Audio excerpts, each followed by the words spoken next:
पिछले वीडियो में आपने देखा पति ने उसकी परेशानी अशांति देखकर उसे बड़ा प्यार से पूछा, बोला ये बताओ क्या बात है, तुम इतनी परेशान क्यों हो।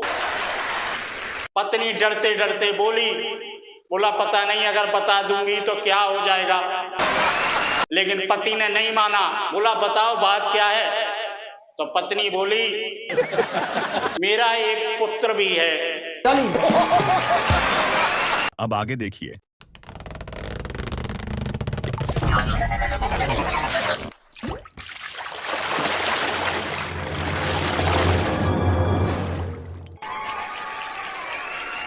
पति सुनकर परेशान हो गया, फिर बोला कहाँ है पुत्र, उसको लेके आ जाओ। पति की बात सुनकर पत्नी उसी पुरुष के पास गई जिससे उसके बच्चा पैदा हुआ था। वो उस पुरुष से बोली जाकर कि देखिए अब हमारे पति बाहर से बिजनेस करके वापस आ गए हैं और उन्होंने कहा है अपना पुत्र ले आओ, मैं अपना पुत्र वापस लेने आई हूं।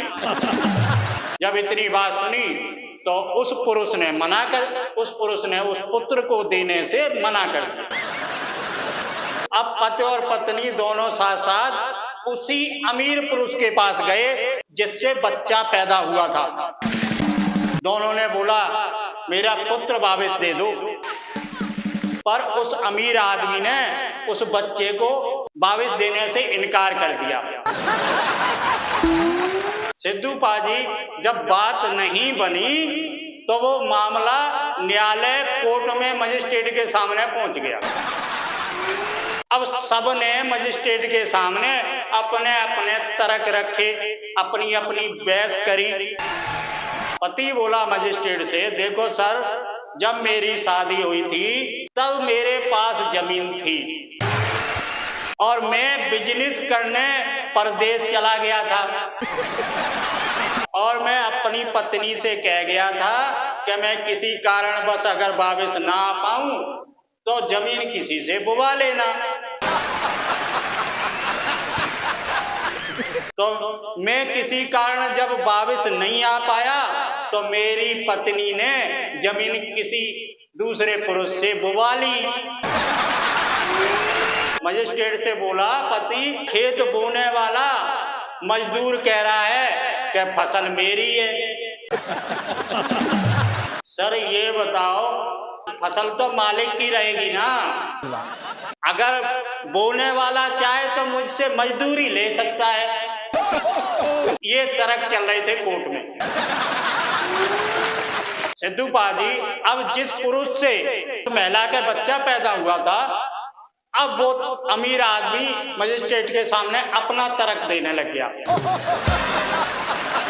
बोला सर, मैं सुबह सुबह सैर कर रहा था, घूम रहा था, तो मुझे एक खाली सुंदर सी डिब्बी मिली। वो डिब्बी बहुत सुंदर थी, मैंने उसको उठा लिया और इधर उधर मैंने देखा तो मुझे उसका मालिक नजर नहीं आया। तो मैंने वो डिब्बी अच्छी थी, सुंदर थी, मैंने उठा के अपने पास रख ली और उसमें अपना एक मैंने हीरा रख दिया। कुछ दिन के बाद उस डिब्बी को मालिक ने देख लिया। मालिक बोला ये तो डिब्बी मेरी है। तो मैंने उस डिब्बी से हीरा निकाला और उसको खाली डिब्बी देने लगा। तो वो आदमी बोला कि नहीं, मैं डिब्बी खाली नहीं चाहिए, मुझे हीरा भी चाहिए। अब सर ये बताओ, हीरा तो मैंने ही उस डिब्बी में रखा था, मैं हीरा कैसे दे दूं? हीरा तो मेरा ही था ना। अब वो आदमी कह रहा है कि डिब्बी के साथ हीरा भी दो। अब जिस पत्नी का बच्चा पैदा हुआ था उसने अपना तर्क रखा मजिस्ट्रेट के सामने। सर मैंने एक भैंस खरीदी और उसका दूध निकाला। उस दूध को जमाने के लिए मेरे पास जामन नहीं था, मैं जामन लेने के लिए पड़ोसिन के यहाँ गई। पड़ोसिन से जामन लेके आई और मैंने अपना दही जमा दिया।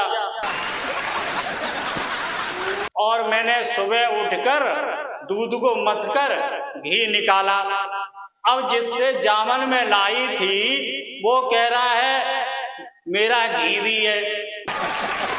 अब सर बताओ, दूध मेरा, मथा मैंने, उसने थोड़ा जामन नहीं तो दिया था।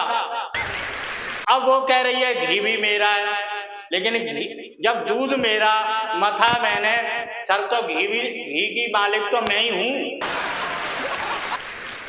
बोली सर मैं उसे घी कैसे दूं, चाहे तो वो जामन के पैसे ले सकती है। अब सिद्धू पाजी तीनों के अपने अपनी बहस अलग थी, अपने अपने तीनों के तर्क अलग थे। ये सबकी बातें सुनकर मजिस्ट्रेट तो पागल हो गया और उसने सबकी बातें सुनकर अपने मजिस्ट्रेट पद से संन्यासी ले लिया। अब सिद्धू पाजी आप लोग ही बताइए, वो पुत्र किसको मिलना चाहिए? और भाइयों, आप लोगों को अगर इसका जवाब पता हो तो कमेंट में जरूर लिखें, और नहीं पता हो तब भी कमेंट में लिखें। फिर मैं इसका जवाब अगली वीडियो द्वारा आप तक पहुंचाने की कोशिश करूंगा। इसी के साथ मैं आपसे विदा लेता हूं। नेक्स्ट वीडियो में आपसे फिर मिलेंगे, तब तक के लिए हमें अनुमति प्रदान करें। जय हिंद। फिर मिलेंगे।